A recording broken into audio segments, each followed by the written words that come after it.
कल की बात है। कल मैं अपनी वालदा को लेके यूसुफ पार्क का जो यूसुफ पार्क के सामने जो जायज़ की फ्रेंचाइज है ना, उसके अंदर गए हैं। तो वहाँ पे दो खवातीन बैठी हुई थी कम उम्र की। तो हमने उनको बोला कि हमने ना सिम बंद करवानी है, कोई बेनज़ीर की सिम मिल रही है, हमने वो निकलवानी है। तो वो कहती ठीक है। उन्होंने कंप्यूटर में चला के बोला जी आपके नाम ना 6 सिमें हैं और आपको 2 बंद करवानी पड़ेगी। वालदा बोलती है अभी मैंने ना एक बंद करवानी है, आप एक बंद कर दो। वो कहते नहीं नहीं एक बंद नहीं होगी, 2 बंद होंगी और एक की कीमत ना 550 रुपये कीमत है। तो वालदा ने उनसे बहस की भी, ऐसा तो नहीं होता अभी 2 सिमें बंद करवाई, मेरी मर्जी है मैं एक करवाऊँ या 2 करवाऊँ, आप एक कर दें एक रहने दें।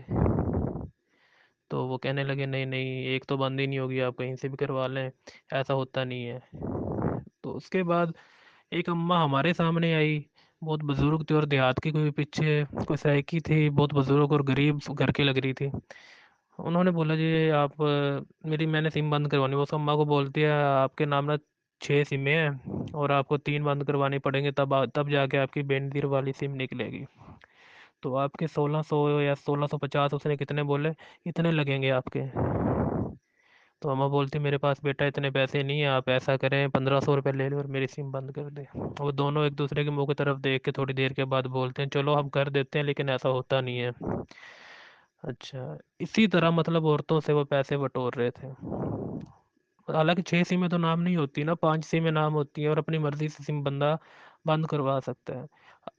वही सिम हम लोगों ने स्टेडियम रोड जाके 450 रुपये में, पूरे 400 रुपये में बंद करवाई है। और उनको हमने दोबारा से पूछा कि कितने सिम नाम हो गए थे आपके नाम, 5 सिम नाम है। हालांकि हम घर में चेक करके गए हैं अपने मोबाइल पे हमारे नाम कितनी सिमें हैं। तो उस टाइम भी 5 हमें बताई गई हैं। स्टेडियम रोड पे गए हैं, वहाँ पे उन्होंने फ्रेंचाइज वालों ने हमें बताया कि आपके नाम 5 सिमें और 400 रुपये में उन्होंने बंद की है। उसी टाइम बेनजीर वालों ने हमें सिम निकाल के भी दे दी है। तो नवीद भाई, मुझे नहीं पता, क्या पता ये तरीकाकार उनका दुरुस्त हो, लेकिन मेरी नज़र में या आप खुद देख लें कि गलत है या सही है। मुझे तो लगा है लोगों से पैसे बटोर रहे हैं। वो औरत को देखते हैं भी ये देहात की है, इसको सोच समझ नहीं है, इसको क्या पता इसने घर जाके सीमें चेक करनी है, चेक करके आई है कि नहीं आई है।